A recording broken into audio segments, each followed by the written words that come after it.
We put a Corvette engine into a Humvee, and this week we're going to try and get it running and maybe even driving for the first time.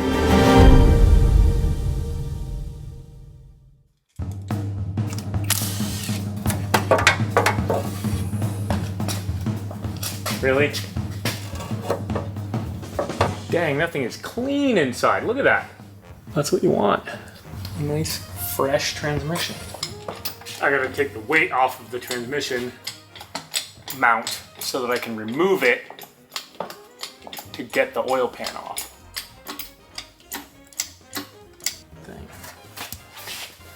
Just putting a teeniest little smidgen of sealant on there, mainly just to hold it in place so it doesn't fall out while I'm attaching it.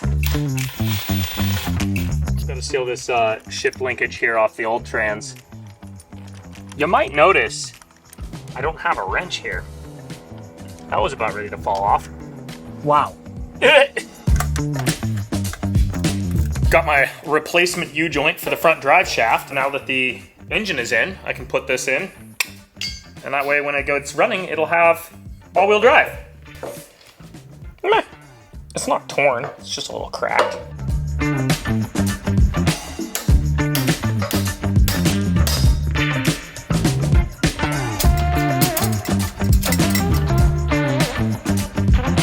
So this is the like splash guard thingy for the transmission and torque converter, and unsurprisingly, it fits a little bit different with the LS, and I might see if I can order something that is like made for that, but in the meantime, I'm just gonna lop out what runs into stuff and, you know, slap it on there.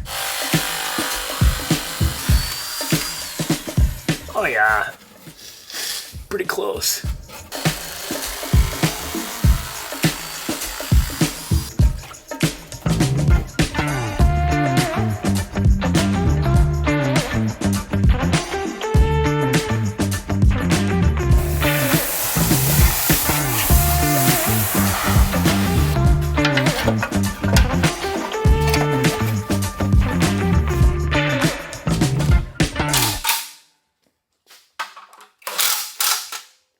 Nice. That'll do the trick.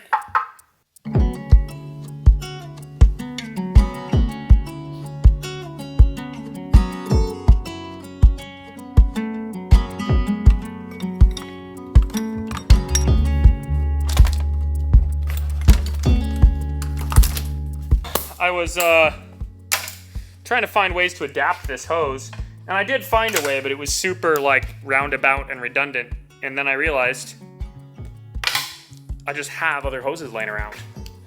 In theory, this is the one that was for the chopper's hydraulic steering version. Oh!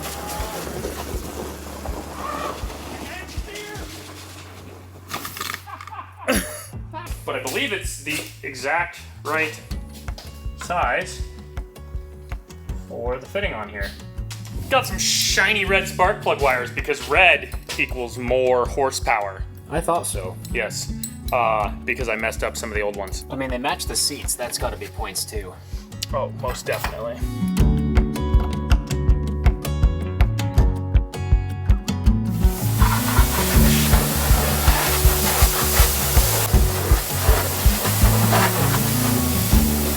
So we're gonna steal the hood from this one for the other one, because we're going short radiator pack on the other one. Basically for approach angle and aesthetics. There's really no other reason. It looks so much better. It looks so much better, yeah. And while we're at it, we're gonna pull this radiator that's damaged out of there and steal the oil cooler pack off the top of it for the other Humvee as well. Yep. Because this one's getting the full long cooling pack, and we'll put the less messed up fan in here. So this Humvee will be getting a massive upgrade, and then we'll take some of the short parts for the other one. So it's a win-win. So first step, pull the hood off.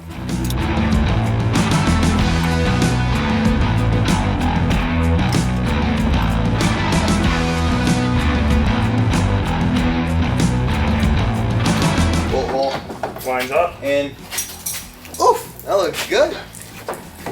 Dude, we need to make a bumper for this thing, all super sick. Yeah. Yeah. For sure. Now we have a perfect approach angle. Yep. 100. It looks so much taller with this on there. It is like a 100-degree approach angle. Yeah. Yeah, or inward. These hooks are kind of in the way of that right now, Well, but we don't need those. Yeah, there's zero coolant in that. no, it's just water rusty and rust. water. We're watering the trees. Whoa, that is so nasty. How is it so rusty? Because it didn't have coolant in it. Cast iron block. Well, yeah, and it didn't have any anti-corrosive agents in there.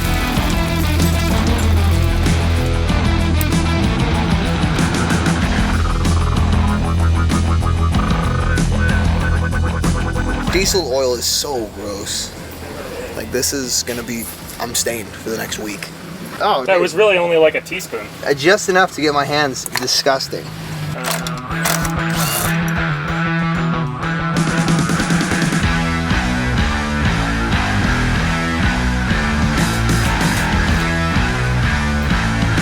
It's kind of amazing this thing was doing anything at all. Also, I know exactly where this goes. Follow me. It's only appropriate.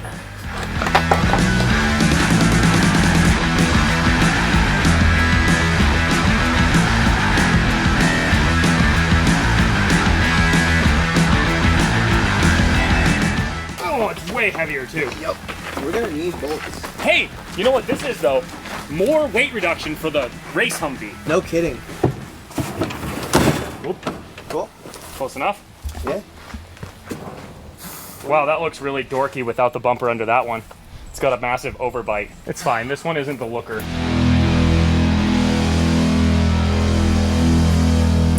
Ethan's nearly running out the door for today's mail. Dude, we got some serious parts coming in. We possibly have Humvee LS swap parts. Woo! Remember in Blue's Clues? Yeah. Mail time, mail time. Nope.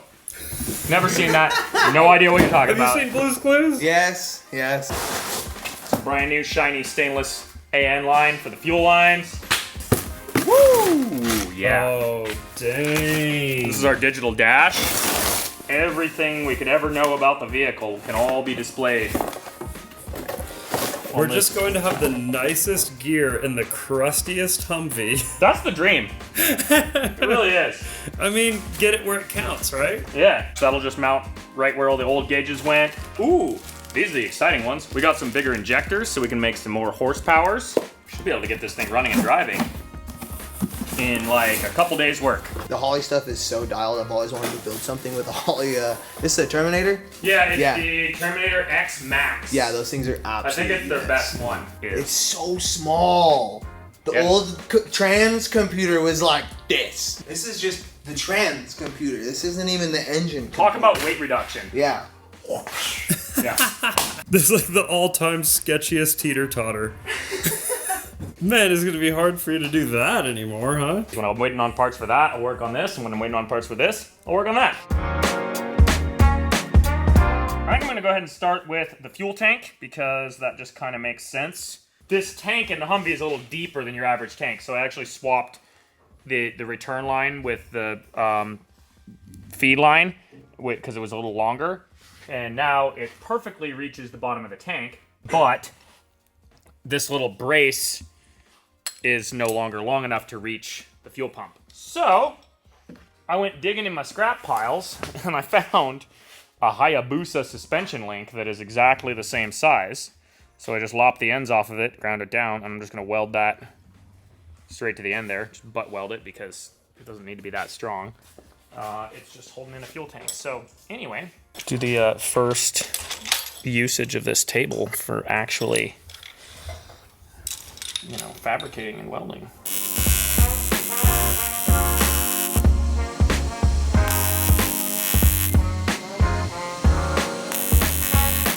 There's a tiny piece of Hayabusa going into the Humvee. That's not something I expected. They gave the dudes an empty tank and said, here's a drill and a bunch of 1/4-inch bolts. And but they're all welded to this plate, and then there was a plate on top. Dude, I don't know, Marine monkey, man. And even the ones that kind of are matched, like this distance is kind of the same as that distance, but then every little this, none of them are perfect. They're all off by a few decimals at least. Look at this mil-spec gasket. Is it the RTV on the gasket or the gasket you speak of? Both. Apparently mil-spec, because it was done by the military. But red RTV is not fuel resistant at all. So when it falls into your tank, it just becomes little goldfish that swim around in there.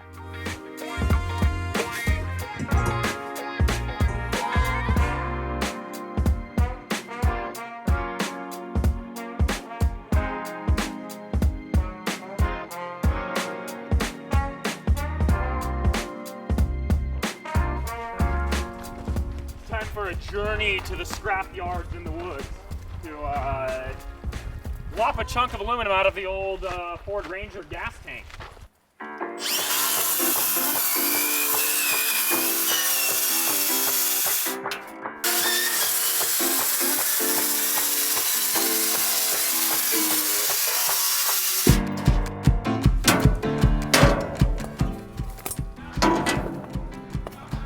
Yeah, I might have to cut that off, but that should be more than enough.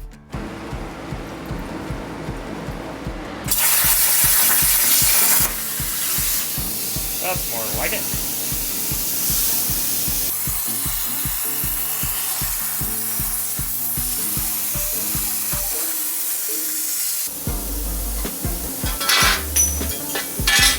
Yeah. That's one of the better aluminum plasma cuts I've done. And it just needs a little bit of adjustment on some of the hole sizes, but Considering there's a dozen holes there, and all they willy-nilly. don't follow any sort of pattern whatsoever. Yeah. You did great, bud. Thanks.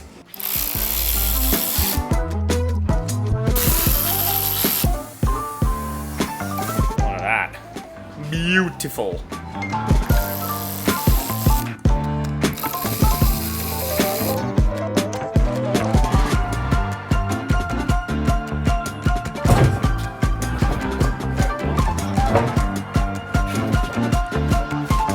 I'll have the solo running today, you'll have this running today. We'll do a burnout contest.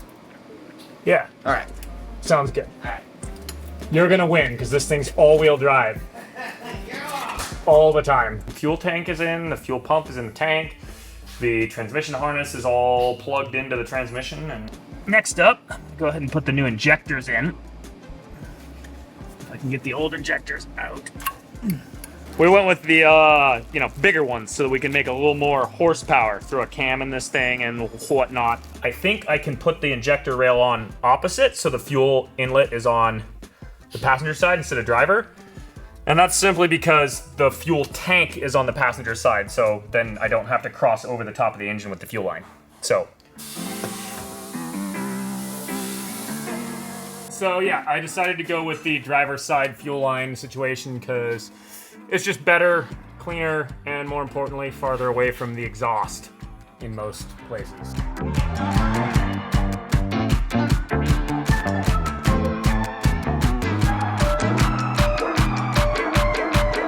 Got the feed line and the return line plumbed in. Vent line's just sitting there for now. Figure out where I want to route that.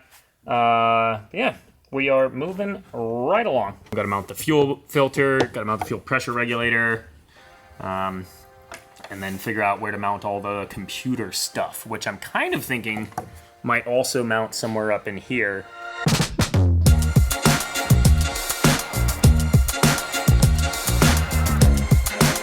We got a relay mounted here, a relay mounted over here, and another fuse there. I would mount them all in the same place, but the wires are different lengths, and so I'm mounting them right next to where they go. But yeah, it's looking pretty tidy. These I believe are for the transmission, so that's probably power and ground for that.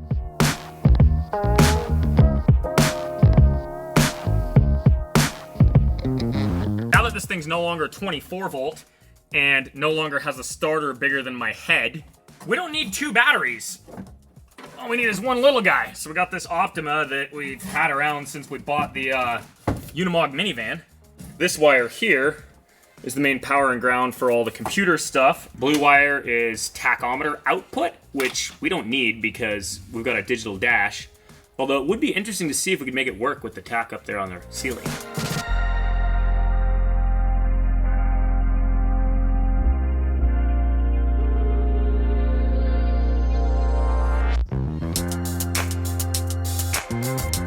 I want to continue to use this switchy thing for the ignition. I don't know, just because I can. And I just found some stubs of wire that have the plugs on them, plugged them in there, and cut them at 3 different lengths so I can distinguish which ones they are. Because they're all black! All the things on this whole Humvee, all the wiring was black. So long is the start circuit, short is the ignition on, and medium is the one that ties to both of them.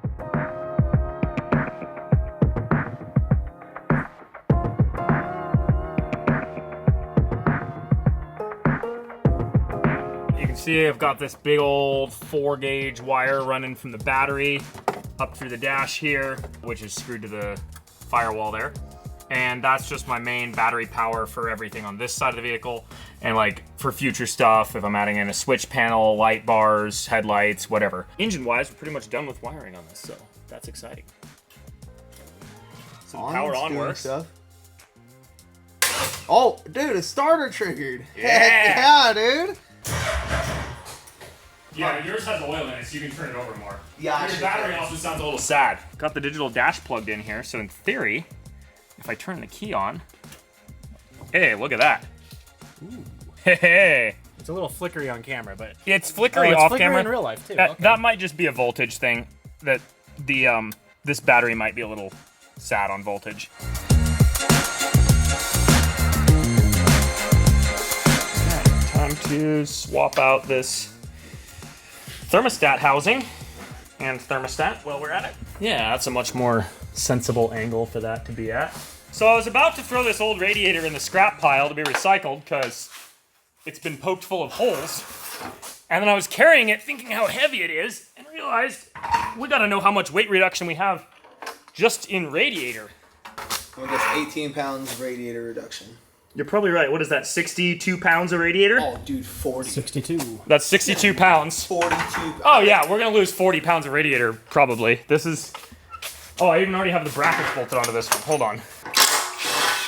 I mean, that would be skewed in a negative way, but still, no skewed numbers. That's like 36 pounds of weight reduction in the Radiator. Closer to 40 than it is 30. Yep. That's crazy. That is nuts. That is wild. 36 pounds lighter in just the Radiator.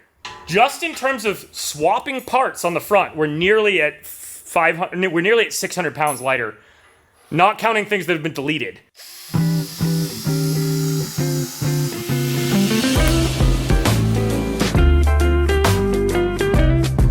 Dude, this is awesome. This is gonna be so much better cooling than we had Yeah. before. And we have an aluminum block engine that weighs half as much. That will also dissipate heat. Right, but more importantly, if it weighs half as much, that's half as much mass that has to be cool. Yep. Yep. Like, that other engine, once you get it hot, It it would take so much energy to suck that heat back out of it. felt like it was still warm the next day most days. Yeah, right. It's crazy. Turns out that the riv nuts in the top of this do not at all line up with this oil cooler. 2 of them do on this side, but this side does not. So I'll just mark it out here and install some new ones that match. I may someday decide to do a different oil cooler system, but honestly, it's hard to beat this. I mean, we've got this much is all oil cooler for the engine, and then this whole massive section is oil cooler for the transmission. So, you know, pretty hard to beat that. And then this is for the power steering and rear diff right here. So it's not a huge section, but this is bolt-on extra stuff. So it'd be really easy to up the size of that if we ever needed to, but I highly doubt we will because power steering and diff will be working way less hard in this with all the weight reduction.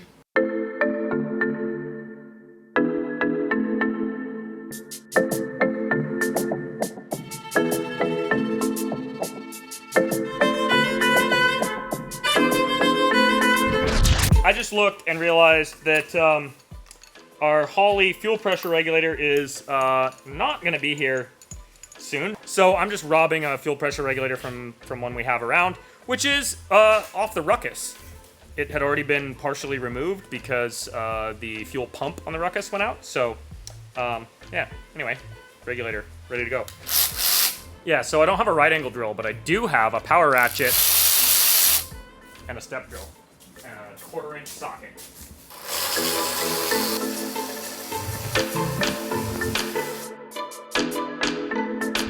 Also, I am stupid and ordered a throttle body for a 4-bolt manifold, and this is a 3-bolt manifold. So for our first start, it's going to be held on with 1 bolt, and it will open about that far.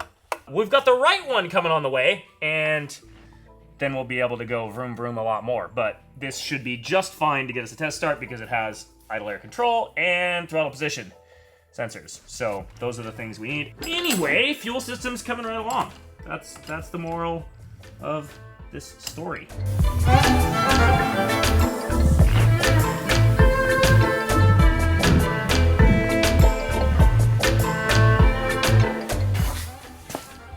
Manual fuel pump test in 3, 2. Cool. I hear stuff. We have fuel pump. What am I hearing? That's a loud fuel pump, dude. Making some power. Yeah. It's not triggered by the ECU yet because I haven't done the setup process, so it's not obviously trying to run it, but I might as well put the oil filter on and put oil in it before I get too deep into the setup process. That's all we need.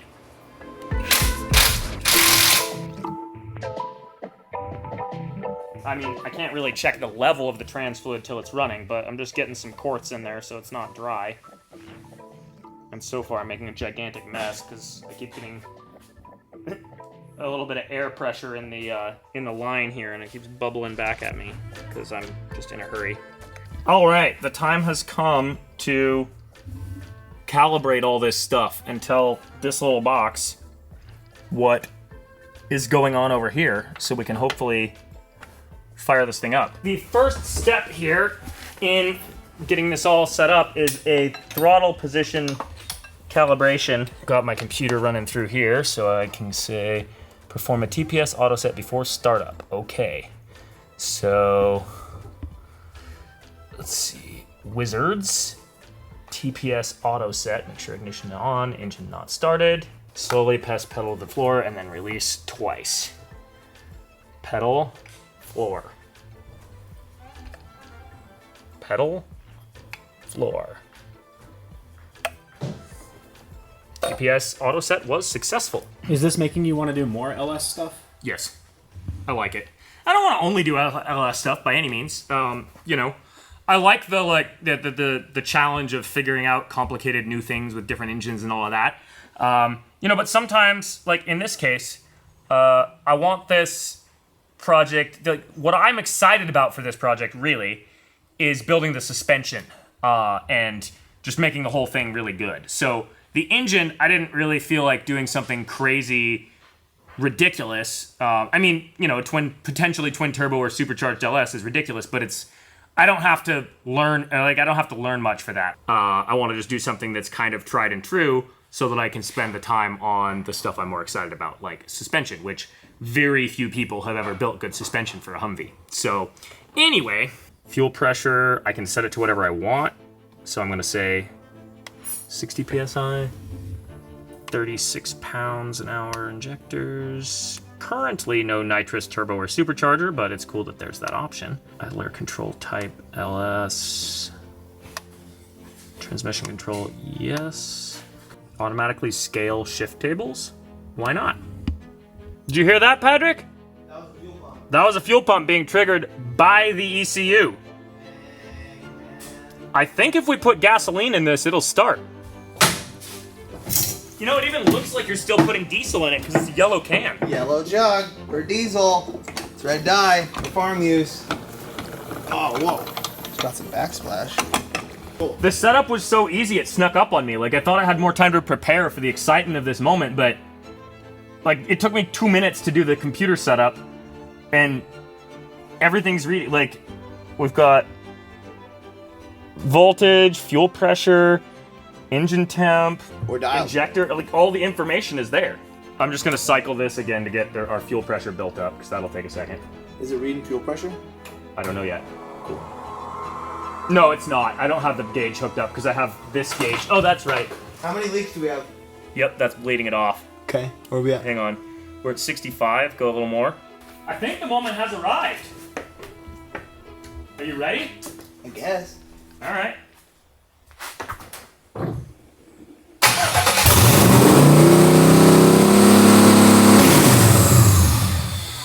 There's a vacuum leak, but it runs. Well, yeah, we have the wrong throttle body on it entirely. Yeah, so there's a vacuum leak. Yeah. It fired up immediately. Yeah, that like didn't take. That sounded good. Second. I didn't even. It wasn't even loud. Oh, I did forget one thing. It's a good thing I shut it right off. The power steering pump lines are not hooked up yet. So I'm gonna go ahead and pull the radiator back off because I'm gonna need to do that anyway because I'm gonna weld the upper inlet on it. I'm gonna weld that on the opposite side. So I'm gonna cut this one off, weld one over here that's the right size to match up to the engine. So since I have to do that anyway, I'm gonna go ahead and pull the radiator off right now so I can get at the power steering pump. The inlet is too close to some stuff. I have to make some clearances so I can get a hose on it.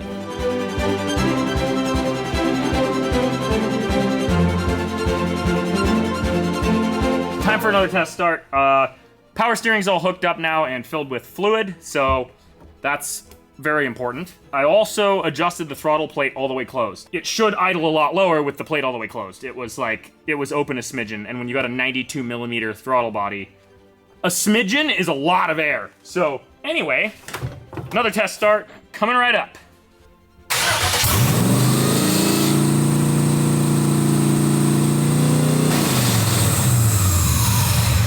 Something's angry. Something as in the throttle? What do you mean something's angry? Is this power steering? The gurgling? Yeah. No, it's this? Yeah. Yeah, so the power steering pump, I would assume. It was like 5,000 RPM, so I couldn't tell you for sure. No, the one your hand is on is transmission. Something sounded angry in the pulley section, but it was really loud, so I couldn't pinpoint it. All right. But it runs really good and sounds good. Other than that, the engine sounds amazing. Just out of curiosity, I'm gonna set it down to like 400 is the minimum. I'll try that and just start it up real quick. Put my hand over the throttle body? That is sucking so much air. Oh my goodness. You mean around the sides of it? No, just the throttle body itself. Yeah. That was crazy. I put my hand over a lot of throttle bodies. That one's got some serious suction action going on. Yeah. Healthy engine. This throttle body that I ordered in a hurry to get here in a hurry is so far from fitting right that on the back side here there's just a big old gap and it's just letting a bunch of air in around it. So that'd be why it's idling so high. That's the missing component, huh? Sure is. Imagine that when you get the right parts, things just work better. Also, this is Holley brand, so it's probably gonna, perform better and last longer than the $40 one from China. Yeah. This one actually has a little bit of R&D into it instead of just copy and paste. Nice.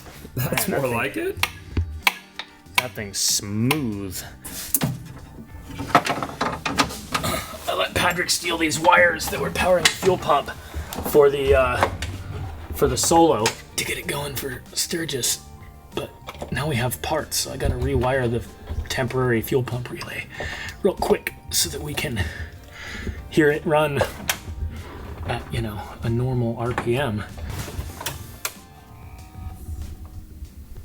Okay. That should have cycled the fuel pump.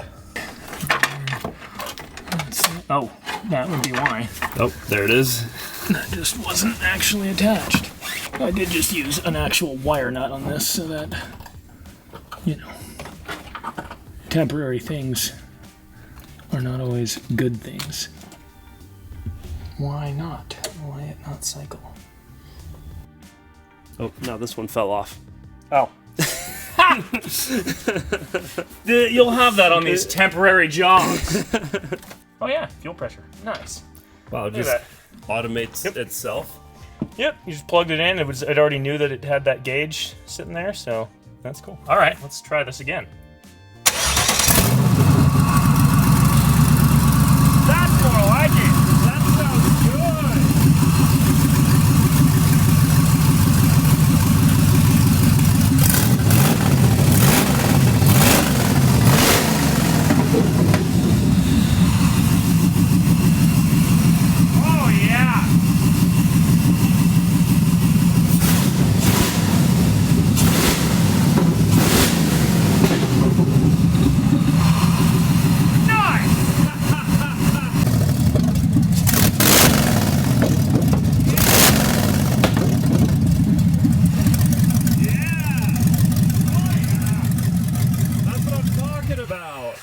Well, seeing as we have no radiator, I'll shut that off before it gets hot. But that is very exciting. Yeah. Well, now I should be able to drop the lift all the way, put it in gear, and roll it outside. See if the transmission is doing its thing. Obviously, we can't really drive it because we have no radiator. But dang, that's exciting. Like, it was exciting when it started up and went, what? But it's way more exciting when it just runs properly. Oh, yeah. And revs out. It sounds so good. I just love the sound of a V8. It's really nice. And we've never had a good V8 on the channel, ever. Never.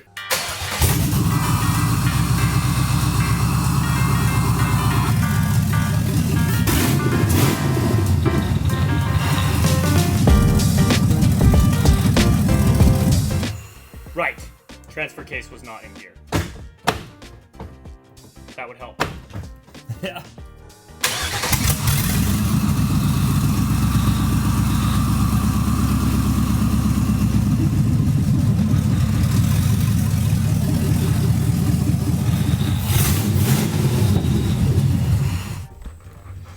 Get a little more fluid in that transmission.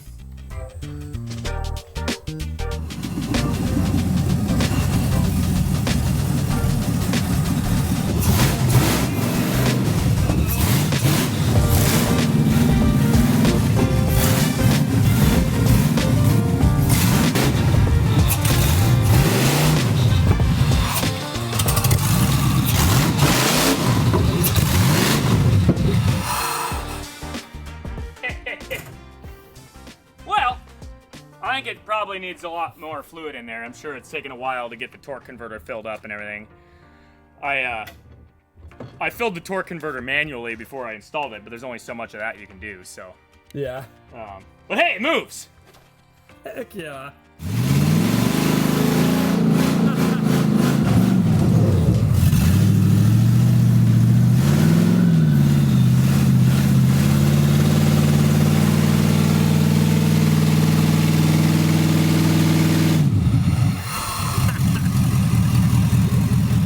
Well, you know, that's kind of a burnout. Yeah, it's kind of a burnout, I'd say. I mean, there's rubber on the pavement. Yeah, I think that's the definition. not bad considering I'm running the throttle with my hand reaching through the firewall. Yeah, now that there's oil in the transmission, it works great. Yeah. Well, I would call that a great success. It runs, it sort of drives, and next episode we will get all of the goodies in here so we can properly rip it around. It's gonna be crazy, so don't miss out.